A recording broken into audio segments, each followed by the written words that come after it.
जय श्री हरि। प्रभु, हम सब श्रीमद् भगवद गीता के 16वें अध्याय के श्लोकों का श्रवण कर रहे हैं। अभी तक हमने इस अध्याय के श्लोक 1 से 3 तक का श्रवण किया। तो प्रभु जो बतलाए हैं कि इस प्रकार धारण करने की योग देवी संपदा से युक्त पुरुष के लक्षणों का वर्णन करके अब त्याग करने योग आसुरी संपदा से युक्त पुरुष के लक्षण संक्षेप में प्रभु ने बतलाया है श्लोक 4 में। प्रभु, श्लोक 4 प्रारंभ हो उसके पूर्व प्रभु से नम्र निवेदन, तुमेव माता च पिता तुमेव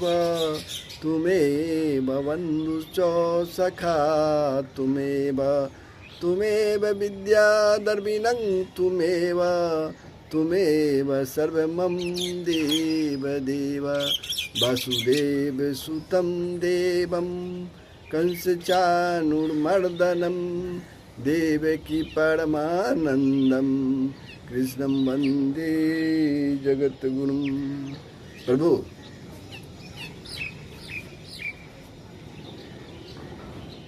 अब प्रभु जो है श्लोक 4 में त्याग करने योग्य आसुरी संपदा से युक्त पुरुष के लक्षण संक्षेप में कहते हैं श्लोक 4। और श्लोक 4 प्रारंभ हो। आप लोगों से नम्र निवेदन है, यदि आपने वीडियो को सब्सक्राइब नहीं किया है तो अवश्य कर देंगे, बेल आइकन दबा देंगे, कमेंट करेंगे, शेयर करेंगे, लाइक करेंगे। जय श्री हरि। तो श्लोक 4, दम्भो दर्पो अभिमानश्च क्रोधः पारुष्यमेव च अज्ञानं चाभिजातस्य पार्थ सम्पदमासुरीम्। एक बार फिर सुन लीजिए। दम्भ दर्प अभिमान च क्रोध पारुष्यम एव च अज्ञानं च अभिजातस्य पार्थ संपदम आसुरीम्। हे पार्थ, अर्जुन से कहते हैं प्रभु, हे पार्थ, दम, घमंड और अभिमान तथा क्रोध, कठोरता और अज्ञान भी ये सब आसुरी संपदा को लेकर उत्पन्न हुए पुरुष के लक्षण हैं। अब यहाँ दम्भ किसको कहते हैं, ये बात जानना भी जरूरी है।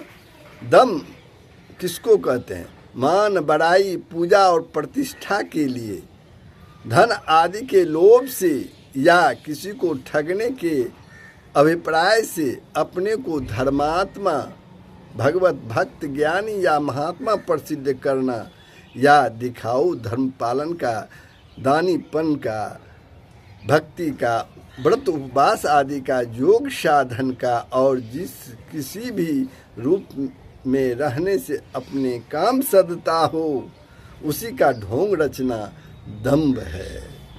अब दर्भ किसे कहते हैं? तो विद्या, धन, कुटुंब, जाति, अवस्था, बल और ऐश्वर्य आदि के संबंध से जो मन में घमंड होता है। किसके मन में घमंड होता है? विद्या, धन, कुटुंब, जाति, अवस्था, बल और ऐश्वर्य है हमारे पास।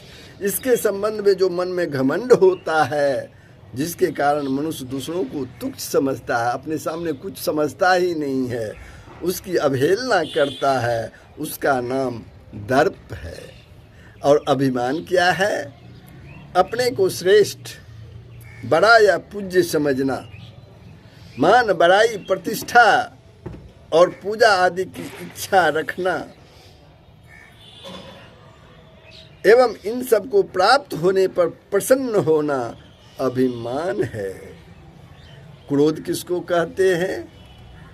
बुरी आदत के या क्रोध ही मनुष्यों के संग के कारण या किसी द्वारा अपना तिरस्कार या अपकार या निंदा किए जाने पर मन के विरुद्ध कार्य होने पर, किसी के द्वारा दुर्वचन सुनकर या किसी का अन्याय देखकर इत्यादि किसी भी कारण से अंतःकरण में जो द्वेष युक्त उत्तेजना उत्पन्न होती है, हमारे अंदर जो सब देख करके जो द्वेषपूर्ण उत्तेजना उत्पन्न होती है, जिसके कारण मनुष्य के मन में प्रतिहिंसा के भाव जागृत हो उठते हैं, जग जाते हैं, नेत्रों में लाली आ जाती है, होठ फड़कने लगते हैं, मुख की आकृति भयानक हो जाती है, बुद्धि मारी जाती है और कर्तव्य का विवेक नहीं रह जाता इत्यादि किसी प्रकार की भी उत्तेजित वृत्ति का नाम ही क्रोध है। अब आसुरी संपद किसको कहते हैं और ये सब आसुरी संपद से युक्त पुरुष के लक्षण हैं, इस कथन का क्या भाव है जो प्रभु ने यहाँ बतलाए हैं। भगवान की सत्ता को न मानने वाले, प्रभु की सत्ता को न मानने वाले, उनके विरोधी नास्तिक मनुष्यों को असुर कहते हैं। ऐसे लोग में जो दुर्गुण और दुराचारों का समुदाय रहता है, उसे आसुरी संपद कहते हैं। ये सब आसुरी संपद से युक्त पुरुष के लक्षण हैं। इस कथन से भगवान ने यह भाव दिखलाया है कि इस श्लोक में दुर्गुण और दुराचारों की समुदाय रूप आसुरी संपद संक्षेप में बतलाई गई है। अतः ये सब या इनमें से कोई भी लक्षण जिनमें विद्यमान हो, उसे आसुरी संपदा से युक्त समझना चाहिए। भगवान की सत्ता को न मानने वाला, उनके विरोधी नास्तिक मनुष्यों को असुर कहते हैं। तो इस प्रकार प्रभु श्लोक 4 पर मैं विश्राम लेता हूँ। ये प्रसंग कैसा लगा, आसुरी संपद किसे कहते हैं, अब आगे का श्लोक मैं आप लोगों के बीच लेके आऊँगा। तब तक के लिए विदा लेता हूँ श्लोक 4 पर। जय श्री हरि, सबका कल्याण हो, पूरे विश्व का कल्याण हो। जय श्री हरि।